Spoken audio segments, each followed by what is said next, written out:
All right, brisk weather is moving in. Check this out. We reached a high of, right there, 55 degrees today, but tomorrow, 30 degrees. And that's if we are lucky. And it's the coldest air of the season for Hampton Roads. And as you can see, the green right here, that could bring us a few flurries. Jeff? Yeah, a couple of light rain showers or a couple of light sort of mixed areas of precipitation.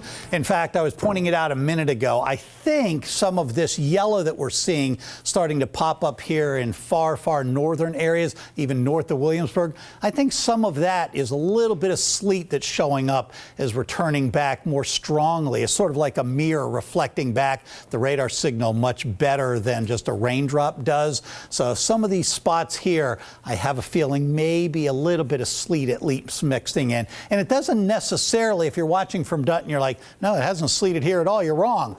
Well, it doesn't necessarily mean it's making it down to the ground. Again, up aloft a couple thousand feet, I'm pretty confident there's at least a little bit of sleet. Whether or not it's making it down to the ground, that we are not certain about. I'd love to hear from any of you in places like Dutton. Let me know if you've seen anything like that over the last hour or two. You can go to Jeff Lawson, WVEC, and on Facebook, let me know. Or I'm also on Twitter, at 13J Lawson, or Jeff Lawson.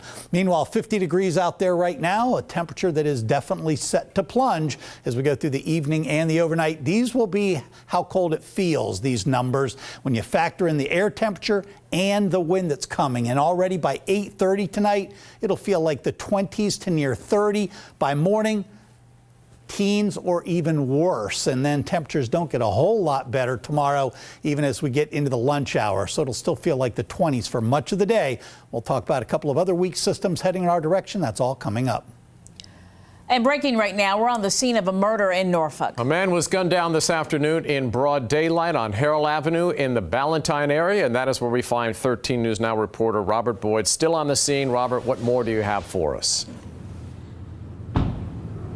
Well, Harold Avenue just reopened in the last half an hour or so, and I had a chance to speak with a neighbor who was an eyewitness of this shooting. He says it took place right here in between these two homes in this little alleyway where all those trash cans are. And again, this witness says there were a total of 4 men involved. He believes all 4 of them had their own handgun, and they were just firing at one another. He says more than 20 shots were fired, one after another, all in a matter of seconds. One of the men involved in this shooting, according to this witness, ended up lying on the sidewalk, wounded.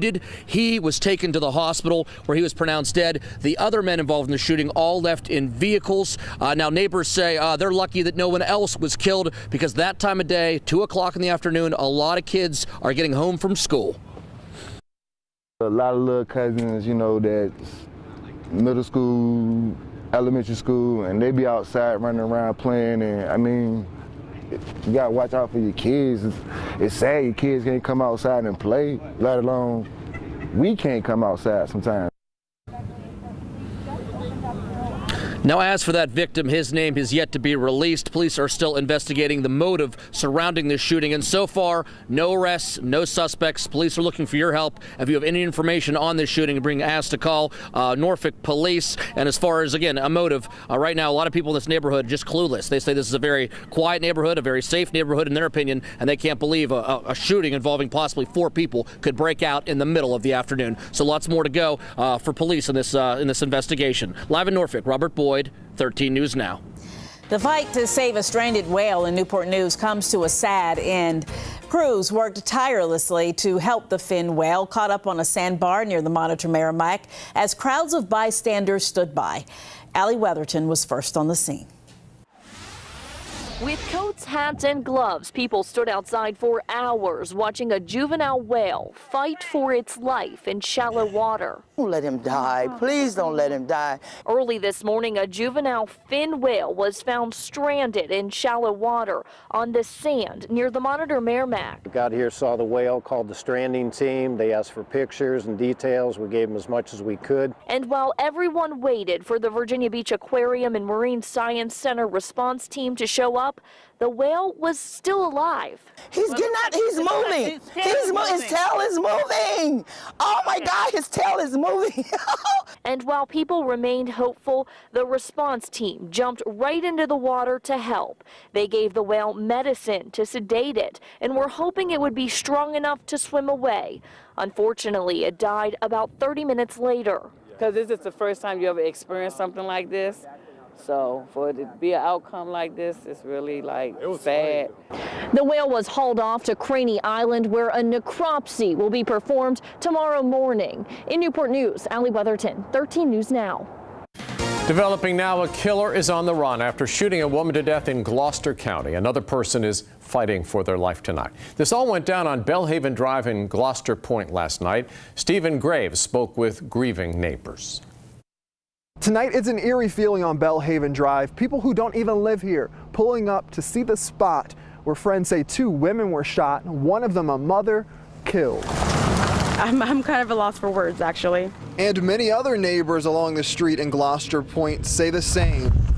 The holiday cheer takes a back seat for now. More of shock. A woman killed at a home many say never saw commotion until last night around 10. Everyone around here typically just stays inside, sick to themselves. But it was inside these doors. Authorities say 29-year-old Helga Frost was shot to death. Online tributes and friends to the woman say she commonly went by Marie, her middle name. A former neighbor and friend says Frost had a daughter. She used to play with her child on the same street the mom was killed. She and others are trying to find answers because there was also another victim who was shot. Neighbor Michael Hayes lives near the scene with his brother. Yeah, he's a firefighter. He just had responded to the call. He says he's learning little by little about the situation. I heard it was two women who had ended up getting shot. The second victim was airlifted in critical condition last night.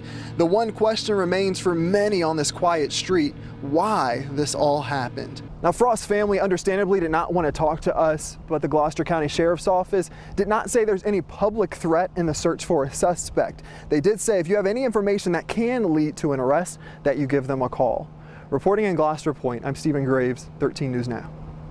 Families of 2 of the victims of a deadly helicopter crash are suing tonight, saying their loved ones did not have to die. You'll remember a Duke Life Flight helicopter went down in Perquimans County earlier this year. A patient and 3 hospital workers died. A lawyer for one of the families claims the helicopter manufacturer knew there was an issue with the aircraft that had caused at least 2 other crashes. They knew what the problem was. They should have issued a bulletin to all of the owners and operators of this particular helicopter that there has to be some additional maintenance. Investigators found one of the helicopter's engines had a clogged engine drain line. The lawsuits also blame the pilot's actions.